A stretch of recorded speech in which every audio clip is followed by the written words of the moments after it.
Traditionally, marlin fishing is not an early morning exercise. Professional opinion is that any time after 11 is prime time.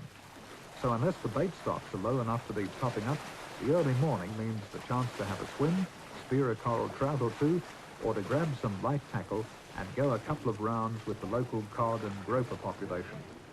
No, I won't hurt him. Not as much as he's hurting me. Come here. Oh, what a buck can pull. On a lot of reef fish, 30-pound jig tackle would be heavy enough. On some of this spot's groper, it would be just a joke. With this fish, it looked like being a dead heat. Oh, get that head down. He's just...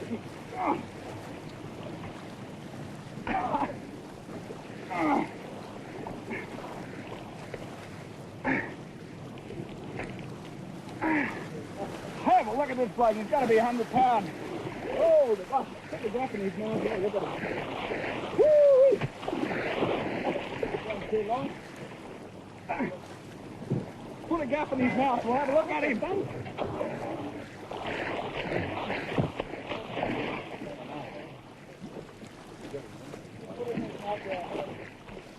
It's a bit hard to tell with cod sometimes, but with those large spot markings, my fish look like the protected and rare potato cod.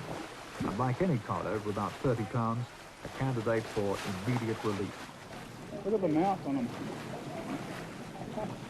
Big old mobile garbage. It's getting pretty heavy.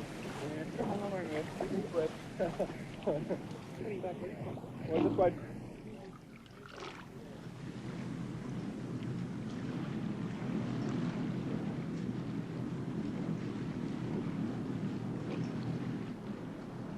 Because the mackerel and wahoos had chewed up a few of our baits yesterday, Bernie was pretty insistent that he drag me away from the cod and put us all to work again, loading up on fresh baits.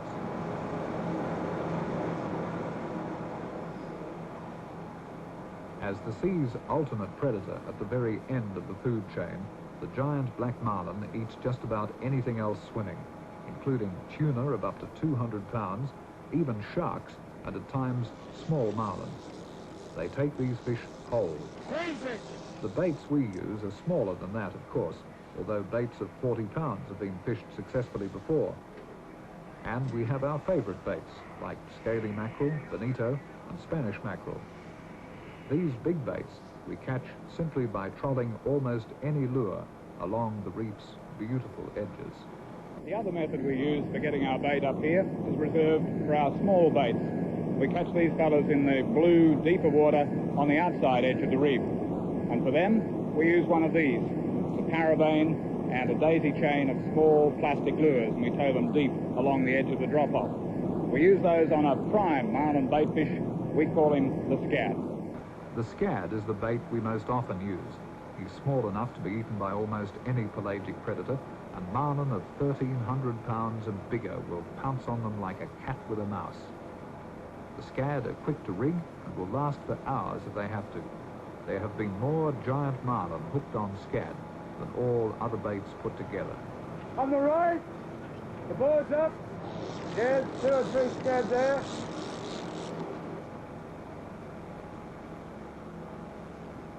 At spots like number 10 Ribbon, scad can be hard to find. Sometimes we catch them in 6s and 7s, and at others by 1s and 2s. Some days, sharks, barracuda, and big mackerel eat them the moment we hook them up.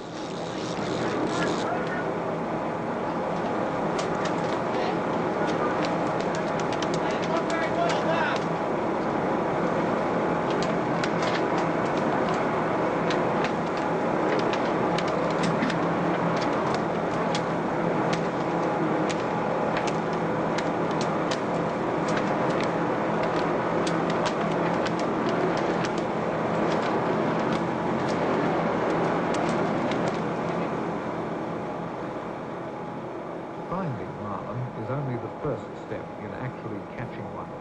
The critical stage is making the hookup, and that depends on how well the decky rigs his baits. These guys spend years perfecting this job, and they never stop learning.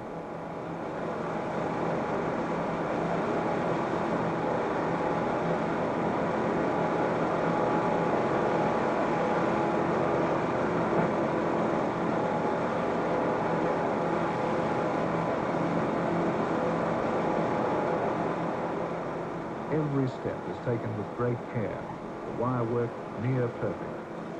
Hooks sharpened and precisely positioned, everything symmetrical, balanced and flexible, nothing left to chance.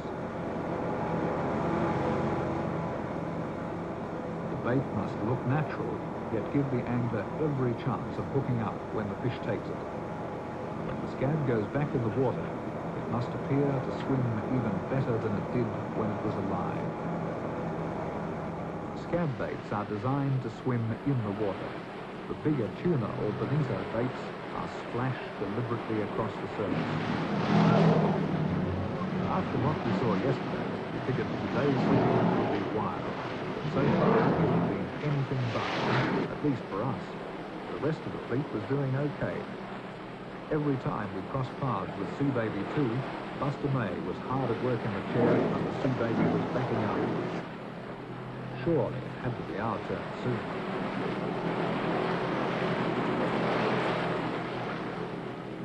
Tanzera, the smallest boat in the fleet, tagged 9 fish to 1,100 pounds yesterday, and she's been hooked up again all morning.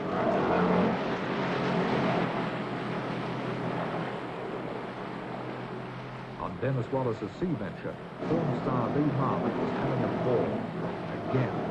The day before, he weighed a fish of over 1,200 pounds. Tag 2 better than 800. In the old days, back in the late 20s and the early 30s, the pioneers of big game fishing, men like Captain Mitchell and the legendary Zane Grey, did their black marlin fishing the hard way. Their tackle was clumsy and primitive compared with ours, and their boats were usually slow, large displacement boats that didn't have the speed or the power to back up or chase a fish like we do today. In fact, their boats, their whole system was in complete contrast to the superb equipment we have today. In those days, the contest between man and fish was done on much more a one-to-one basis. Back then, it was quite common for anglers to fight fish for 10, even 20 hours. In fact, one angler is on record of having fought a fish for 2 full days, big black marlin. On that occasion, he ended up a very sore and cut and bleeding man, cut and bleeding from the harness. And the fish won the day. The fish got free. It's still possible these days to fight a fish for 10 hours and lose, even with all this technology. But on these boats, it's much more a team operation than it used to be.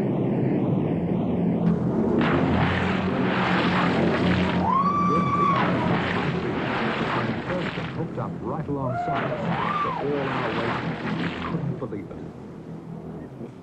Still, we had a chance to watch a classic tag and release. The man working hardest is the skipper, charging the boat back to the fish. One shot is all they need. The fish is wired, tagged, and cut loose in a matter of seconds.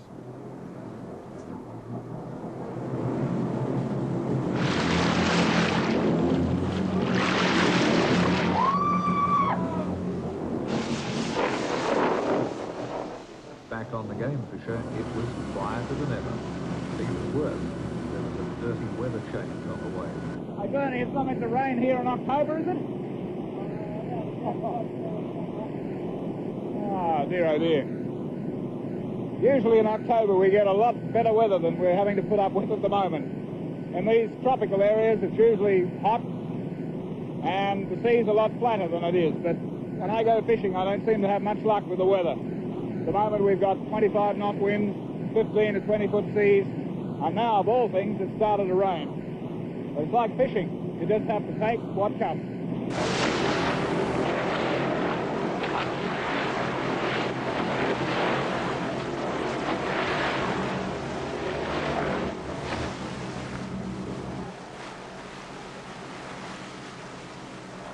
It might not be our day, but not all the news was bad. Suddenly out of the rain, up 600 pounds. Here it goes! It's coming straight at us, buddy! Go, go! Wow, look at that!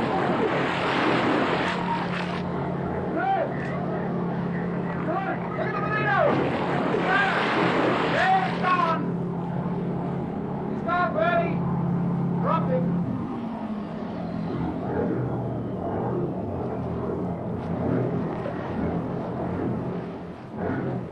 dropped fish, the sea's still lumpy, but at least the rain stopped.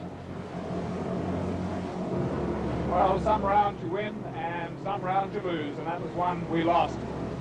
Marlin took the bait like he really meant it. We got a really solid hook-up, and next instant, disaster. Of all things, the 400-pound breaking strain wire broke.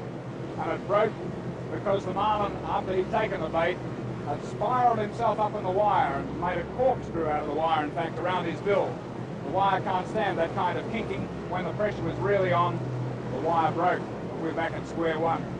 It's one of the things you have to accept with marlin fishing in particular, but all kinds of fishing, that no matter how slick your system is, there's always something that can go wrong. It takes you right back to where you started. All you can do is try again. By mid-afternoon, the radio still running hot with the news of everyone else's successes, we were resigned that today we were going to miss out. Marlin are big, tough, fast fish. In fact, they're so big and so tough that over the years off Cairns, they've forced the development and the improvement of the world's game fishing tackle to the extent that Cairns is now recognised as the world's leading centre in this respect. In fact, it was a local tackle genius by the name of Jack Erskine who designed and built the first two-speed gearbox for this 9.0 fin-maul reel here I fish 80 with. That enables me to change down instantly from a retrieve ratio of almost 3-to-1 to 1-to-1. We have to work hard on a fish that goes deep. Fin-maul, incidentally, are the Rolls-Royce of game fishing reels. They were first developed in the Bahamas back in 1933 for just this kind of demanding 100 days straight big fish charter work. Jack Erskine is also responsible for designing and building these exquisite rods. They are superb blends of meticulous craftsmanship and space-age technology.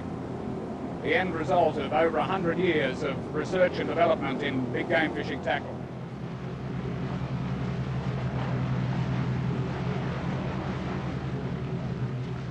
In fact, I reckon if old King Arthur had been interested in fishing, Excalibur wouldn't have been a sword at all. It would have looked something like this.